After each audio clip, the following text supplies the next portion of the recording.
Hello class 8, welcome to your geography class. I'm going to continue the same chapter in today's class, and that chapter is chapter number 1, representation of geographical features. So let's get started. So in last video, I told you and explained you about like what is a hill, what is a mountain, and what is a plateau. So today I'm going to tell you about the ridge. So what is a ridge? So you all come to know about the mountain, right? So ridge is what? Ridge is the series of, or you can say it's a ranges. Um, a ridge is a range of mountains. So range of mountain is a chain of series of mountains. So this is ridge, right? A range of mountains, a series of mountains, chain of mountains. That is ridge. So this particular is a mountain. This particular feature is mountain. This is mountain, right? Or this is mountain. But a range or a series of or a chain of mountains is known as ridge.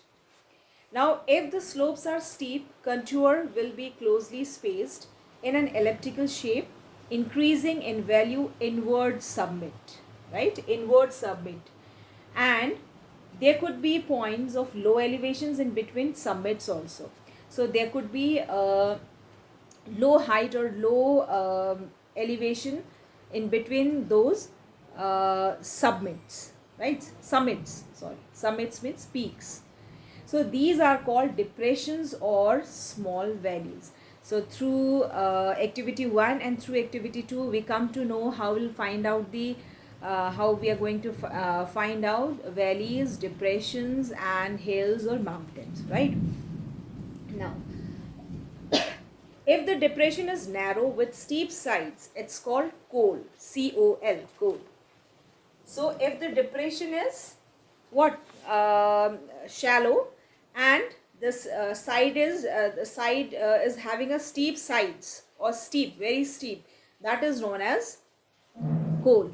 A low but broad depressions are gently descends from the summit, and it is called saddle, right? So saddle, you know, it's a horse saddle, right? The back of the it's a saddle. Horse saddle means it's a seat which is placed at the back of the cattle or animals for riding, right? So that saddle is like this, horse saddle, right? Now, same, the low and a broad depression that gently descends from the summit. So this type of physical feature is known as saddle because it looks like horse saddle, right? Okay. Now next is a narrow gap in a range of mountains that provides a passage for men and animals to move through is called a pass. So it's a narrow gap between these two ranges, right? Between the ranges is known as pass. A pass which has been lowered in height by the action of running water. Then that will not call it pass now. We'll call it gap. Right? Okay, now next, a ridge descending from the mountains into a valley, that is known as spur. Now the spurs are formed as a result of erosion over time and frequently divide tributaries or valleys. So that are spurs. So a piece of land jutting into a river or stream is called spur, right? So now next come to the rivers and different pattern, drainage pattern. Let's talk about the different drainage pattern. So rivers flowing in hills, that means flowing from the area having a high altitude, right? Will have a high velocity due to steep slopes, whereas the rivers in plain will have slow velocity, right? Because the terrain is almost flat. right? In plain, we know that there is flat or low lying, because plain is what? Plain is low lying area, right? So the contours, so contours in that high hilly area, the contours will be closely placed, and when we talk about the contours in the plain line or plain area, in plain area the contours are wide and the intervals are also small. Contour interval is also small due to flat terrain, right? Okay, now next is drainage pattern. Okay, before moving to different river pattern or a different drainage pattern, let me explain to you what is river or drainage pattern. So drainage is what? It's a river pattern or river system which is formed by the flow of river, flow of stream, or flow of lake in a particular river basin. So that is your drainage pattern, right? Okay, so let's have a look into these pictures. Okay, here are the four drainage pattern I have drawn on the board. The first one is root like structure. So that's your dendritic drainage pattern. So this type of flow of stream, if you find on the topo sheet, then you'll come to know that the name of that drainage pattern is dendritic drainage pattern, root like, right, structure. Now next is trellis drainage pattern. Now what is trellis drainage pattern? If the small streams are joining the main stream at 90 degree, almost 90 degree, right? So that type of drainage pattern is known as trellis drainage pattern, right? Okay, now next is this one, radial drainage pattern. Radial means flowing towards all the directions. So this type of drainage pattern is known as radial drainage pattern.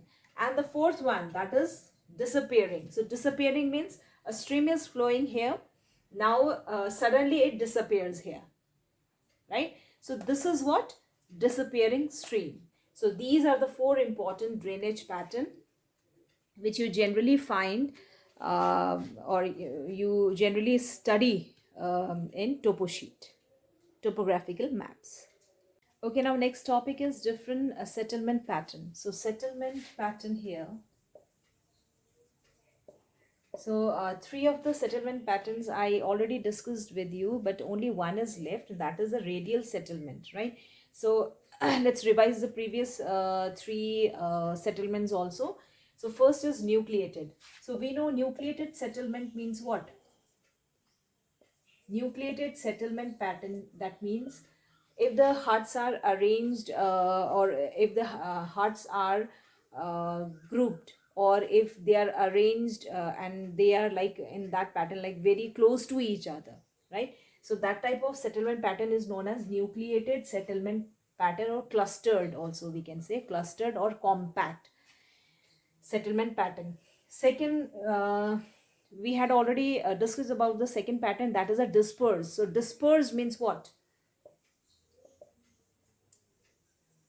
Dispersed settlement pattern, that means if the huts are very far away from each other, very few huts are there, right? So that is known as dispersed settlement pattern.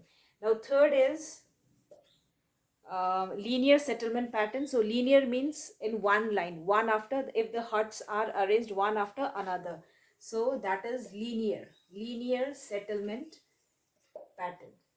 Now the one which I had not discussed with you, that is the radial settlement.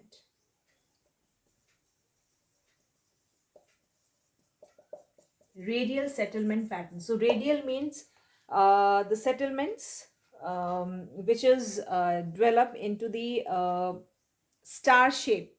So star shape, that means the star like patterns. So I can show you in this picture also, this is star like radial settlement pattern, right? So this is radial settlement pattern, star like pattern. So this is radial settlement pattern. If the huts are arranged like this and star shape, that is your which pattern? Which pattern? Yes, that is radial settlement pattern. Okay, now. So now let's move to the next, that is the urban settlements and interpretation of topographical sheets. So now the next topic is urban settlement. So settlements we know. Now what is urban settlement? So urban settlement means it's a settlement of city area or metropolitan areas, right? So these settlements are on a bigger scale where people come and settle to engage in secondary and tertiary activities. So you know what is secondary and tertiary activities? Like banking, manufacturing, import export business, commerce and industries. So these are your secondary and tertiary activities. So there are a number of facilities available in hospitals, schools, colleges, universities, shopping malls, recreation centers, cultural activities, games, etc. Good means of accessibility are available like metros, local buses, local trains, taxis, auto rickshaws, etc. So, example it's given here. Delhi, Dhanbad, Lucknow are examples of urban settlements. Sometimes a state government constructs a new city to serve as its capital. Chandigarh and Gandhinagar are some of the examples of this type of settlement. So, this type of settlement means urban settlements. In some cases, to accommodate the people employed on a hydroelectric project or in a big manufacturing unit, new settlements are planned. Nagal Township for construction of Bhakra Nagal project, Bhakra Nagal Dam, and Naya Nagal for fertilizer manufacturing unit are example of such urban settlements, right? So these are the examples of different urban settlements. So you all know about, you all are aware of the metropolitan cities. Now next we have some new cities as its which serve as a capital, and for example Chandigarh and Gandhinagar, as well as the different multi-purpose project units such as Bhakra Nagal Dam, Tiri Dam, your Naya Nagal. So these are the what units, and these are the examples of urban settlements where the government itself.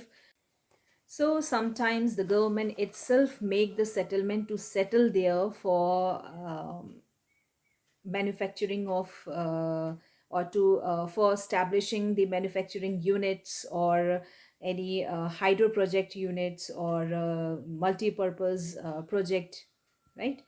So now next we have interpretation of topographical maps or topographical sheets.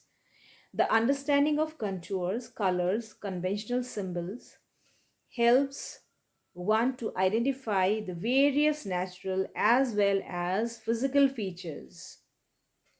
Natural, physical, and man-made features on the topographical sheet.